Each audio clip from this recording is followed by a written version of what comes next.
Buenas tardes para todos, soy Mónica Peña Pulido y quiero compartir con ustedes el día de hoy mis opiniones respecto a los temas planteados para este microforo número 1 y a la lectura del capítulo 1 del texto guía de Rodríguez de Opaso.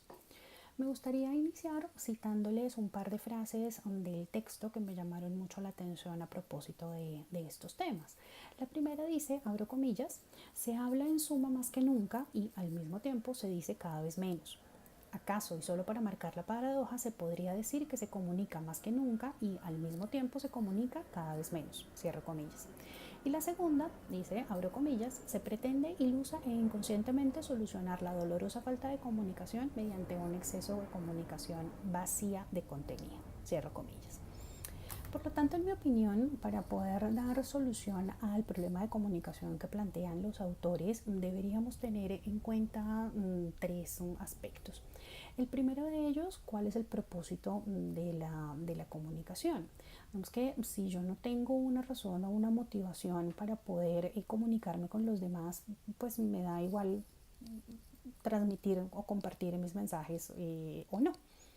Entonces, en ese sentido, si yo defino cuál es el propósito, si tengo un objetivo definido para transmitir la información a otras personas, lo siguiente que debería hacer es interesarme por quiénes son esas personas a las cuales yo voy a dirigir mi mensaje y preocuparme por el receptor desde el punto de vista de entender no solo su entorno, sino también cuáles son sus necesidades o cuáles son sus motivaciones, para que eso me ayude a transmitir un mensaje que realmente genere o produzca el efecto que yo estoy buscando en el receptor.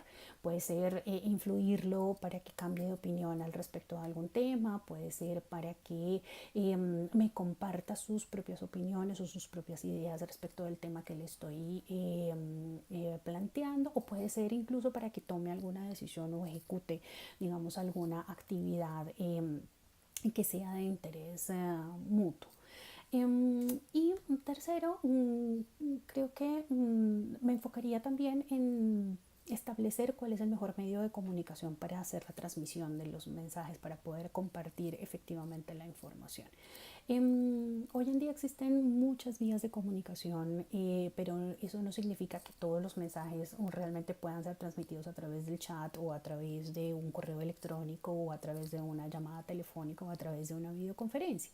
Es bueno pensar y detenerse un poco cuál es la mejor vía de comunicación para que yo realmente pueda hacer llegar la información de forma clara, concisa y precisa al receptor y pueda cumplir con ese objetivo que definí.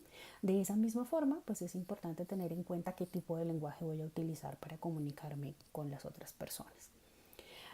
Ahora bien, por otra parte, creo que podemos evidenciar la problemática de las teorías de las teorías tradicionales de comunicación en nuestro contexto actual, en que nos estamos centrando un poco en solamente uno de los actores del proceso comunicativo. Entonces nos centramos en el emisor y en lo que el emisor quiere transmitir, o nos centramos en el receptor y en lo que consideramos que el receptor quisiera escuchar. Y creo que enfocarnos solamente en uno de los dos hace que la balanza no se mantenga o no logre llegar al equilibrio, y que eso haga, digamos, que los procesos de comunicación realmente no sean efectivos y no se logren, digamos, los propósitos reales que debería tener la comunicación, que es que ambas partes se beneficien en el proceso. Y por último, considero que el culto a la individualidad repercute dentro del proceso de comunicación en la actualidad, porque asociado con lo que mencionaba hace un momento, no podemos pensar en solamente los intereses de uno de los actores. Debemos tener en cuenta, digamos, cuáles son las motivaciones tanto del emisor como del receptor, para poder entender cuál es la mejor vía para ponerlos en contacto y para que los objetivos de ambos se puedan cumplir. Como les decía, se nos pierde a veces un poquito esta idea central de que el objetivo de la comunicación es que ambas partes se beneficien.